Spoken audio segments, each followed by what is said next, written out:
AP CM Jagan పై రాయితో దాడి చేసిన నిందితుడిని కాసేపట్లో పోలీసులు కోర్టులో ప్రవేశపెట్టనున్నారు. సీఎం జగన్ పై దాడి కేసులో నిందితుడు సతీష్ ఒక్కడిని అరెస్ట్ చేసిన పోలీసులు వైద్య పరీక్షల కోసం అతన్ని విజయవాడ ప్రభుత్వ ఆసుపత్రికి తరలించారు. కాసేపట్లో సతీష్ ను విజయవాడ కోర్టులో హాజరుపరచనున్నారు పోలీసులు. మరోవైపు ప్రధాన నిందితుడు అదుపులోకి తీసుకున్న ఇతరుల స్టేట్మెంట్ను పోలీసులు రికార్డు చేశారని సమాచారం. రాయితో దాడి చేసిన అనంతరం నిందితులు తమ ఇళ్లలోకి వెళ్లిపోయినట్లు పోలీసులు గుర్తించారు.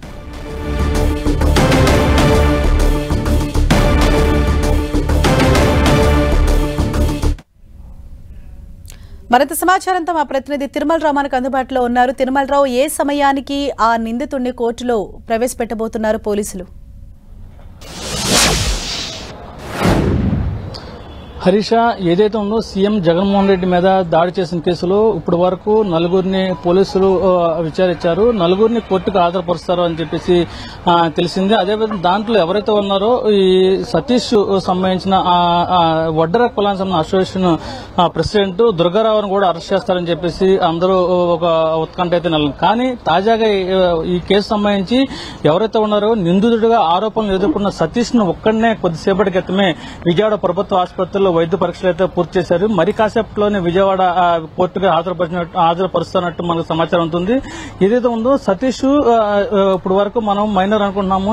ఈ శనివారం నాడు సతీష్ మేజర్ అయినట్టు తెలుస్తుంది. 18 నిండే అని చెప్పేసి పోలీసులు అయితే గుర్తించారు. దీనికి సంబంధించి కూడా పూర్తి స్థాయిలో విచారణ చేపట్టి ఈ సతీష్ కి మైనర్ కాదు మేజర్ అని చెప్పేసి పోలీసులు చెప్తున్నారు. అదేవిధంగా కొద్దిసేపటికి మనం వాళ్ళ సంబంధించిన కుటుంబ సభ్యులు అదేవిధంగా న్యాయవాది కూడా చెప్పడం జరిగింది. ఈ కేసు సంబంధించి ఇప్పటికే పోలీసులు 60 మందిని వివిధ కోణాల్లో విచారించారు. అన్ని ఆధారాలు ఇటు సెల్ ఫోన్ డేటా సంబంధించి కానీ ఇటు కాల్ డేటా సంబంధించి కానీ అదేవిధంగా దీనికి సంబంధించి సీసీ ఫుటేజ్ రికార్డుల ఆధారంగా సంబంధించి పోలీసులు అయితే అన్ని ఆధారాలు సేకరించారు. అయితే ఈ కేసు సంబంధించి దుర్గారావు అదేవిధంగా సతీష్ ను మరికొందరిని ఈ రోజు కోర్టుకు హాజరుపరుస్తున్న సమయంలో ప్రధానంగా ఒక్క అతనే సతీష్ మాత్రమే కోర్టుకు హాజరుపరచడంలో ఉన్న ఆంతర్యం ఏంటని చెప్పేసి ప్రతి ఒక్కరు ప్రశ్నించుకుంటున్నారు. సతీష్ సంబంధించి ఏమైనా కీలక ఆధారాలు పోలీసులు స్వీకరించారా, లేదా సతీష్ ని ఎవరన్నా ప్రలోభ పెట్టి ఏపించారా, లేకపోతే సతీష్ కావాలనే చేశారా, ఆగతాయికంగా చేశారా, లేని పక్షం ఇతరితర కారణాలు ఎవరన్నా సతీష్ సీఎం జగన్మోహన్ రెడ్డి మీద రాయి వేశారనే కోణంలో అయితే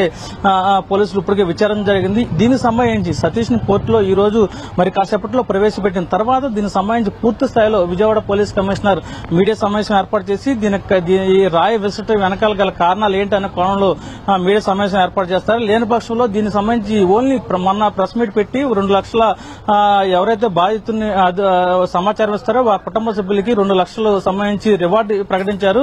ఆ రివార్డు ప్రకటించే ప్రెస్ మీట్ పెట్టారు కాబట్టి ఈ రోజు ప్రెస్ నోట్ రిలీజ్ చేస్తారని చెప్పేసి ప్రతి ఒక్కరిలో ఆసక్తి నెలకొంది. ఏదేమైనప్పటికీ సీఎం జగన్మోహన్ రెడ్డి మీద రాయి చేసిన దాడి కేసులో మొదటి నుంచి అనుకుంటున్నటువంటి సతీషే కర్త కర్మ క్రియగా కోర్టులో ప్రజెంటేషన్ చేస్తారనేది పూర్తి విషయం మరి కాసేపట్లో తేలాల్సి ఉంది. హరీష. థాంక్యూ తిరుమలరావు.